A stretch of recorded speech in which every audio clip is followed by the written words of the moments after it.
समन्ता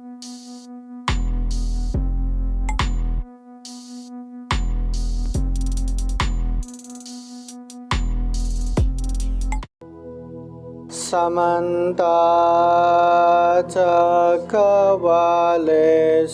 अत्रा गच्छन्तु देवता सतमं मुनिराजस्य शृण्वन्तु साग्गमोक्खदं धम्मश्रवणकालो अयं भदन्ता धम्मश्रवणकालो अयं भदन्ता धम्मश्रवणकालो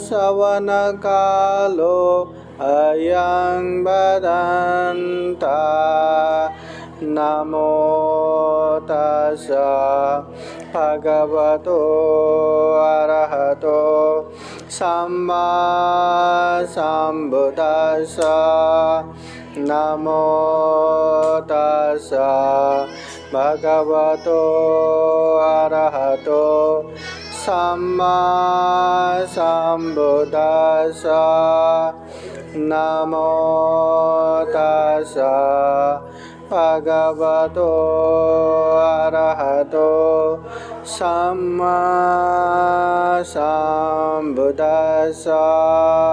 मन साधु साधु साधु। महाकारुणिक तथागत भगवान बुद्ध धम्म संघ को त्रिवार वंदना।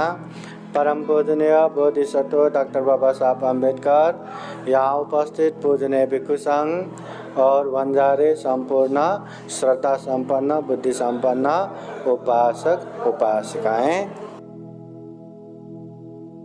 विशेषतः कालकथित जीजाबाई माताजी और पिताजी मारुति वंजारे हैं। उपासक उपासिकाओं के माता पिताओं के सुगति तथा निर्वाण कामना करते हुए पूजनीय भिक्षु संघ को हम संग दान दे रहे हैं, परित्राण श्रवण कर रहे, धम्म देशना सुन रहे। धम्म देशना पूजनीय भिक्षु संघ द्वारा आप लोग सुन रहे हैं। हम यहाँ जो जितना भी कर रहे हैं, हम क्या कर रहे हैं, एक बार आराम से सुन के लीजिए। हम कोई कर्मकांड विशेष नहीं कर रहे।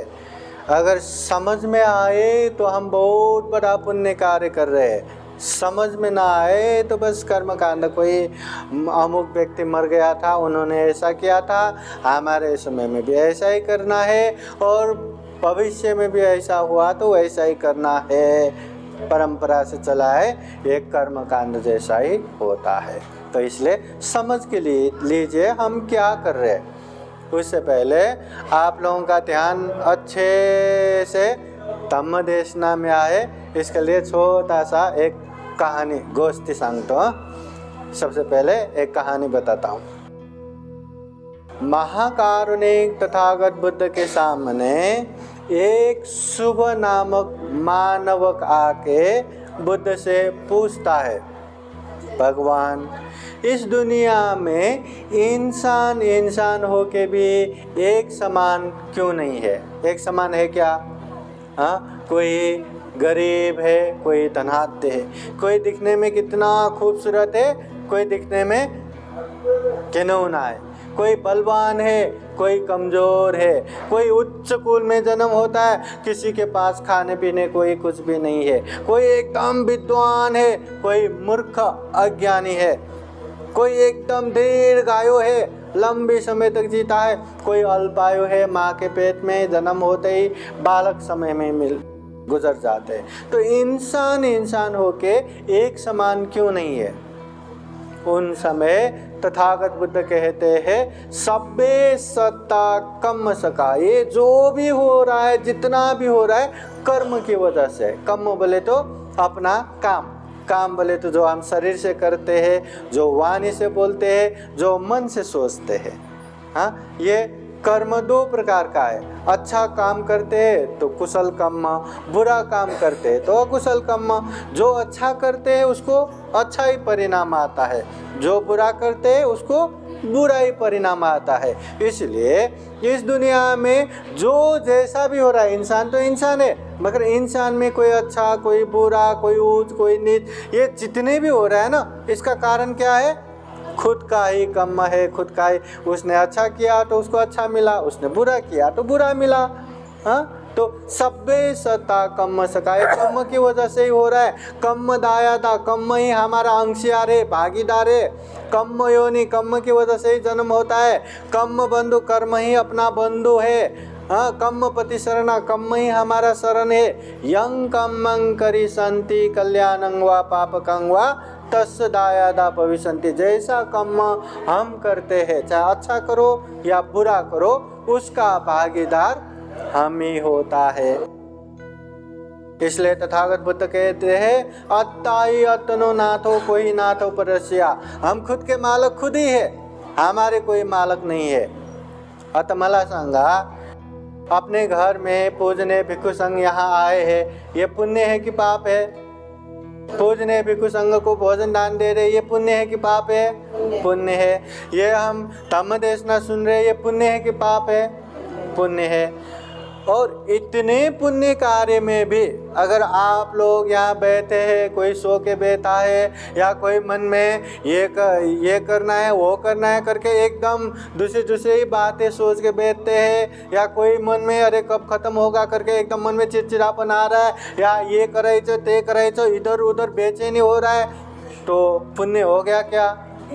हाँ, पूजने भिक्षु संघ यहाँ आके ये पवित्र काम हो रहा है, हाँ, कार्यक्रम हो रहा है, अभी ये करना है वो करना है करके उठ के जा रहा है। सामने बैठने वाला उठ के गया तो पीछे देखने वाला वही देखता रहेगा ना, ऐसे देखता।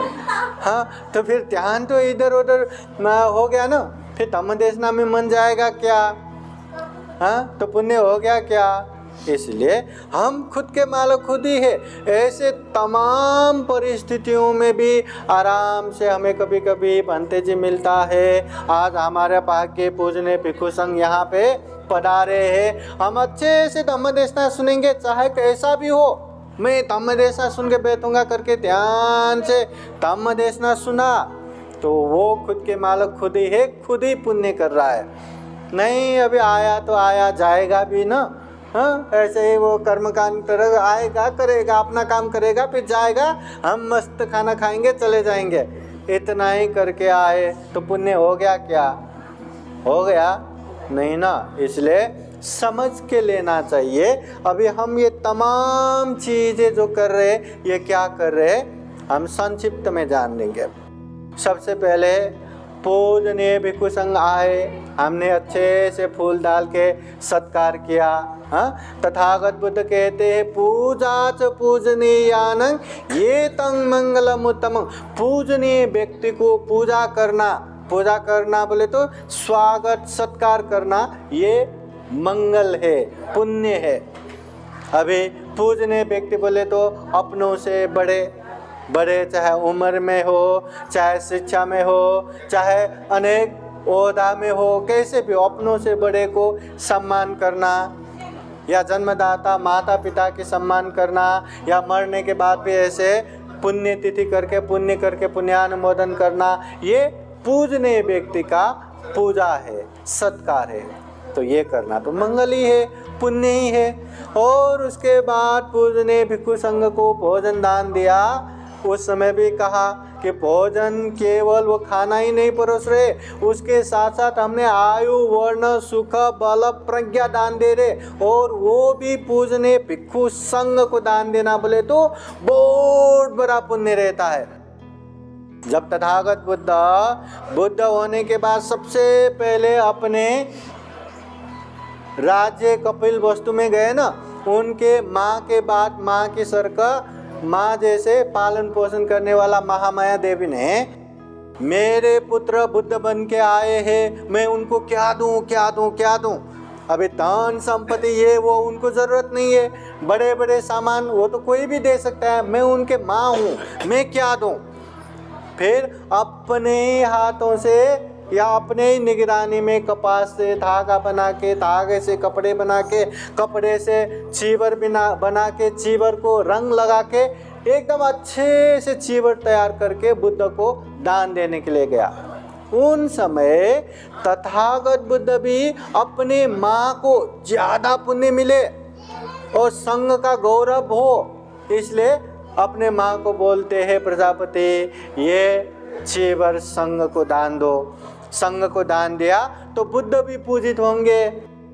तो प्रजापति गौतमी कहती है कि ये केवल और केवल आपके लिए ही बनाया है, आप ही ग्रहण कीजिए, संघ के लिए दूसरे कपड़े हैं।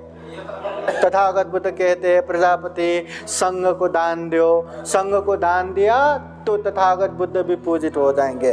3 बार प्रजापति गौतमी ने आप ही ले लो करके दान दिया, मगर बुद्ध ने संघ को ही दान देने के लिए बोला। फिर बुद्ध के वो मान आदेश को गौरव रखते हुए संघ को दान दिया।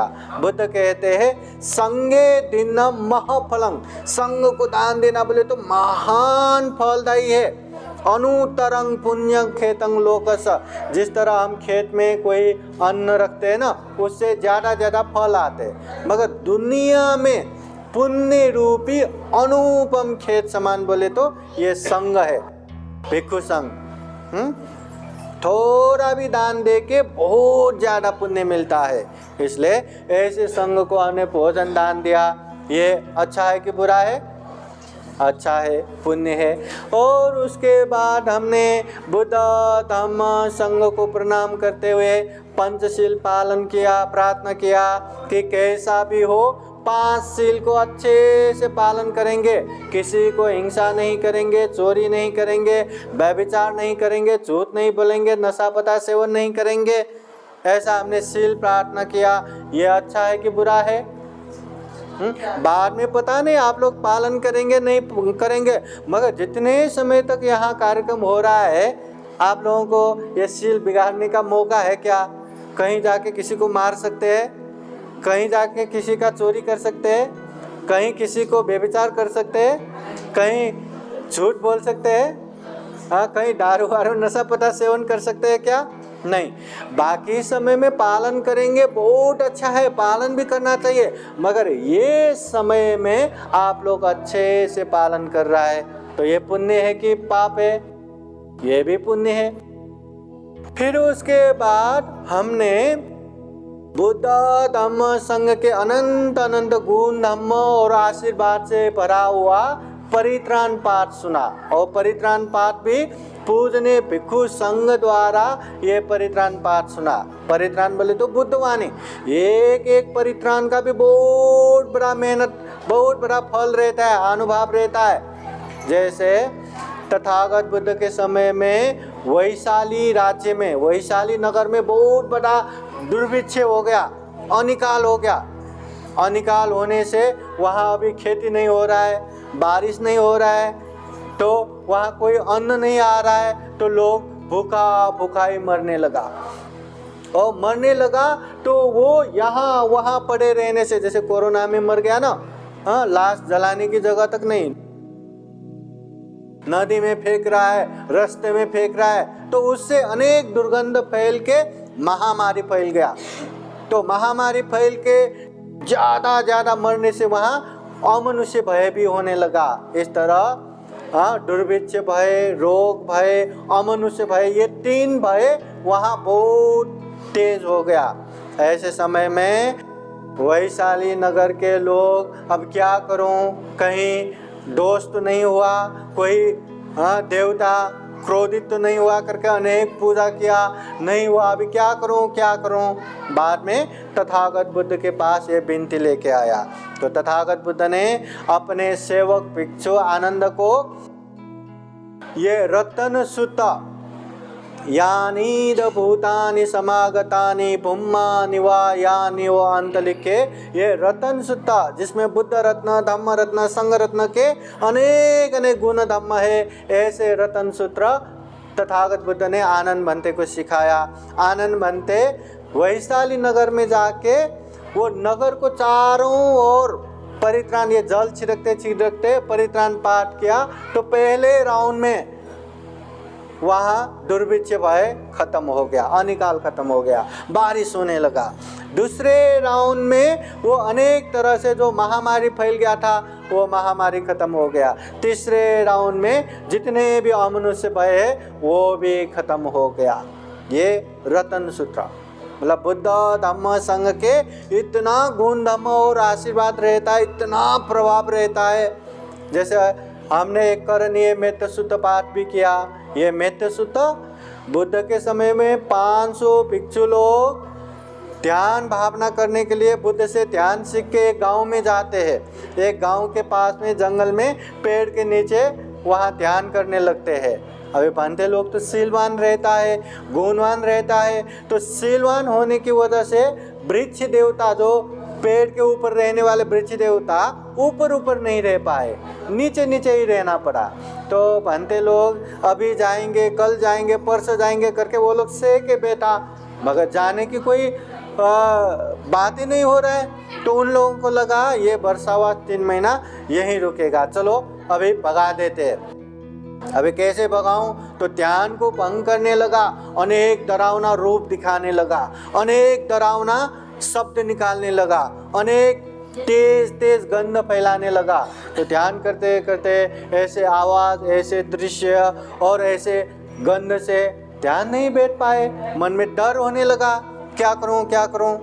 फिर बनते लोग समय समय पे एक जगह मिलके बातें करते हैं, कैसे हो रहा है, क्या हो रहा है। तो सबने अपनी अपनी बातें बताया कि इतना डरावना हो रहा है। तो बड़े बनते ने भी, हाँ मुझे भी ऐसा हो रहा है, अब क्या करें, ये जगह हमारे लिए ठीक नहीं, चलो वापस जाते हैं। तो बीच में ही छोड़ के चला गया और भगवान बुद्ध के पास गया और वंदना करके एक जगह बैठा। भगवान बुद्ध ने ऐसे समय न रहते हुए ही वापस आ गए, क्या हुआ, सब ठीक तो है?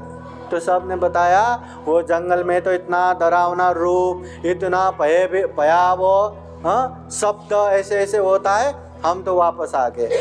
अब तथागत बुद्ध सर्वज्ञ, आँख बंद करके देखा तो वो जगह ध्यान करने के लिए बहुत ही अच्छा, मगर एक वही डर। तो तथागत बुद्ध ने उन लोगों को, डरो मत, तुम लोग वहीं जाके ध्यान बैठो, मैं तुम्हें एक सूत्र सिखाता हूँ, एक परित्राण सिखाता हूँ करके, करणीय मत कुशलेन यंतं संतं पदं अभिसमे च सक्को उजूच सुजूच सुवचो चस्स मुद्वनति माने। ये करणीय मैत्य सूत्र सारे भिक्षुओं को सिखाया और फिर से वहीं ध्यान करने के लिए भेज दिया। तो वो लोग जाते जाते भी परित्राण पाठ करते गया, वहाँ भी सुबह शाम परित्राण किया। तो ये मैत्री की वजह से जो वहाँ वृक्ष देवता कैसे भी बनते लोगों को भगाना है, वो मैत्री की वजह से उन लोगों का बेचैनी शांत हो गया। और जो खुद से बन सकता है उतना सहयोग करके, उपकार करके वहाँ बनते लोगों को सहयोग करके बैठा, और बनते लोग भी ध्यान कर करके दुख मुक्त अर्हत भी हो गया। इस तरह ये जितने भी हमने परित्राण पाठ किया, एक एक सूत्र इतना बड़ा प्रभावशाली है। इसलिए हर बौद्ध देश, चाहे श्रीलंका हो, थाईलैंड हो, म्यांमार हो, लाओस हो, कंबोडिया हो, जन्म से लेके मृत्यु पर्यंत तक ये परित्राण पाठ सुनते हैं। माँ के पेट में जब आते हैं ना, गर्भवती बनता है ना, तब से ही परित्राण पाठ सुनते हैं। जन्म में भी वो पढ़ाई करते, वो शुरू करते हैं ना, शाला प्रवेश समय में भी, हाँ, चाहे कोई भी अवसर हो, मौका हो, ये परित्राण पाठ सुनते हैं। तो इतना पवित्र बुद्ध वाणी हमने सुना, तो ये अच्छा है कि बुरा है? हाँ, अच्छा है ना। हाँ, फिर उसके बाद यहाँ ये गोविंदो बनते, यशोदी बनते, अनिरुद्ध बनते, ये जो धम्म देशना दे रहे, तथागत बुद्ध कहते हैं कालेन धम्म श्रवणं ये तंग मंगलम उत्तमं, समय समय पर धम्म देशना सुनना ये मंगल है। कालेन धम्म साकच्छा ये तंग मंगलम उत्तमं, समय समय पर धम्म की चर्चा करना भी मंगल है, तथागत बुद्ध कहते हैं। अभी मंगल कैसे है? तथागत बुद्ध त्रिपिटक के अंगुत्तर निकाय ग्रंथ में कहते हैं धम्म देशना सुनने से 5 फायदा होता है। अश्रुतं सुनाति, कभी न सुना हुआ अच्छा अच्छा उपदेश सुनने को मिलता है। दूसरा सुतंग पर्योदपेति, बार बार सुनने से पाठ हो जाता है, कंठस्थ हो जाता है। तीसरा कंखंग वितरति, मन में शंका उपशंका जो भी होता है, ये करने से अच्छा होगा, वो करने से अच्छा होगा, वो शंका उपशंका है ना, वो भी निवारण होता है। चौथा दिथिंग उजुंग करोति, जो मिथ्या दृष्टि है वो भी खत्म हो जाता है। मतलब पाप करके भी मैं धम्म कर रहा हूँ, या धम्म करके भी कहीं मैं पाप तो नहीं कर रहा हूँ, ऐसा गलत धारणा, मिथ्या दृष्टि भी खत्म होता है। और पांचवा चित्तमस पसिदति, अच्छे जगह पे श्रद्धा उत्पन्न होके मन प्रसन्न होता है। ये 5 फायदा है धम्म देशना सुनने से, इसलिए हम धम्म देशना सुनते हैं। तथागत बुद्ध के समय में ये अनाथ पिंडिक महाजन कहाँ, श्रावस्ती में रहने वाले, कहाँ मगध के राजधानी राजगिरी में जाते समय तथागत बुद्ध मिलते हैं, तथागत बुद्ध के उपदेश सुनते हैं। तथागत बुद्ध के उपदेश श्रद्धा से इतना ध्यान से सुना कि पहले उपदेश में ही श्रोतापति फल ज्ञान प्राप्त किया। फिर तथागत बुद्ध के इतने अच्छे धम्म को अब अपनी जगह में भी लेके जाना है करके तथागत बुद्ध को श्रावस्ती निमंत्रणा देके श्रावस्ती में सोने के सिक्का बिछा के जमीन खरीदा, जेत कुमार के बगीचा, और वहाँ पे भव्य दिव्य विहार बना के बुद्ध प्रमुख भिक्षु संघ को महा उत्सव करके दान दिया। उन समय में ही 54 करोड़ 54 करोड़ धन खर्चा करके ये जेतवन विहार दान दिया। उतना ही नहीं, जीवन भर जितना हो सके उतना धम्म के कार्य, दान के कार्य करते रहे। तो ये धम्म देशना सुनने की वजह से नहीं क्या? अगर उसने धम्म देशना नहीं सुनता तो कहाँ ये करने का मौका मिलता। और इतिहास में देखो कितने कितने धनवान लोग थे, मगर हम दान के सिलसिले में उन लोगों की उदाहरण नहीं देते। उदाहरण देते किसका? अनाथ पिंडिक महाजन का। उदाहरण देते किसका? विशाखा उपासिका का। वो विशाखा उपासिका भी छोटे से 60 साल की उम्र में ही तथागत बुद्ध के उपदेश सुन के श्रोतापति फल प्राप्त किया। और बाद में जो शादी के समय में उसके पिताजी ने 9 करोड़ का गहना बना के दिया था, महालता प्रसादन 9 करोड़, इतना अच्छा भव्य दिव्य, वो बुद्ध प्रमुख भिक्षु संघ को दान दे के उसी के पैसे से जमीन खरीद के भव्य दिव्य विहार बना के जो भिक्षु संघ को उत्सव करके दान दिया। उन समय में पूर्वाराम विहार दान दिया 27 करोड़ धन खर्चा करके। और उसके बाद भी कितना कितना पुण्य दान करता रहा ये विशाखा उपासिका। इसलिए ये धम्म देशना सुनने से बहुत सारे लोग धम्म की बातें जानते हैं, धम्म की बातें सुनते हैं। जो सुने हुए चीज़ को अच्छे से रियलाइज करके महसूस करके वो पालन करते हैं तो जीवन में सुख भी प्राप्त होता है, शांति भी प्राप्त होता है और दुख मुक्त भी प्राप्ति होता है। तो ऐसे धम्म देशना सुनना अच्छा है कि बुरा है? अच्छा है ना। हाँ, तो ये जितने भी हम कर रहे हैं यही तो पुण्य है। जितना हम कर रहे हैं यही तो है। तो ये क्या कर्मकांड हुआ कि पुण्य कार्य हुआ? उपासक, पुण्य हुआ कि कर्मकांड हुआ? पुण्य हुआ। अभी ये सारे के सारे पुण्य हम क्यों कर रहे हैं? माहिती आहे का? कशाला करतो आम्ही? क्यों हम पुण्य कर रहे हैं? क्योंकि ये जितने भी हम पुण्य कर रहे हैं, विशेषतः पहला उद्देश्य हमने ये रखा है कि दिवंगत माता जिजाबाई को, उपासिका को ये पुण्य प्राप्त हो, और उनके साथ साथ जो दूसरा उनका पिताजी भी है मारुति उपासक को भी ये पुण्य प्राप्त हो। अभी हम किसी को पुण्य देना है या पुण्यानुमोदन करना है तो सबसे पहले हमारे पास पुण्य होना चाहिए कि नहीं? हमें पुण्य करना है कि नहीं? हाँ, वही पुण्य दान करने के लिए, वही पुण्यानुमोदन करने के लिए हम इतना सारा पुण्य कर रहे हैं। अभी जब तक जीवित है ना, अभी आप के माता पिता जैसे जीवित है ना, जब तक जीवित है तब तक ही हमारे अच्छे खाने को मिला आप भी खाइए, अच्छे पहनने को कपड़ा मिला आप भी पहनिए, अच्छे रहने को जगह मिला आप भी रहिए, हाँ अच्छे खाने पीने को अनेक तरह से हम सेवा कर सकते हैं। मगर एक बार गुजर गए, न दान संपत्ति से, न खाने की चीज़ से, न पहनने की चीज़ से, न कुछ भी हम सेवा नहीं कर सकते। जैसे माता पिताजी गुजर गए, दादा दादी गुजर गए, अभी उनको क्या रहने को अच्छा घर है करके कोई फ़ायदा है? पहनने को अच्छा कपड़ा है, खाने को अच्छा खाना है, कुछ फ़ायदा है? नहीं। तो ऐसे समय में अगर हम कुछ कर सकते हैं तो क्या कर सकते हैं? समय समय पे पुण्य करना है और पुण्यानुमोदन करना है। पुण्यानुमोदन बोले तो ये पुण्य तिथि के समय में ही नहीं, साल में एक बार ही नहीं, जब भी याद आए, जब भी मौका मिले तब याद करके पुण्य करना है। चाहे दान दे के पुण्य करो, चाहे शील पालन करके पुण्य करो, चाहे ध्यान भावना करके पुण्य करो, वो पुण्य करके पुण्यानुमोदन करना है कि ये जो हमने पुण्य किया, इस पुण्य के अनुभव से मेरे माता जी को, मेरे पिताजी को, मेरे दादाजी को, मेरे दादी जी को ये पुण्य प्राप्त हो, सुगति प्राप्त हो, निर्वाण प्राप्त हो करके ऐसे पुण्यानुमोदन करते रहना चाहिए। तो ये पुण्यानुमोदन करने के लिए अभी हम पुण्य संचय कर रहे हैं। अभी हम जल को साक्षी रखते हुए पुण्यानुमोदन करेंगे।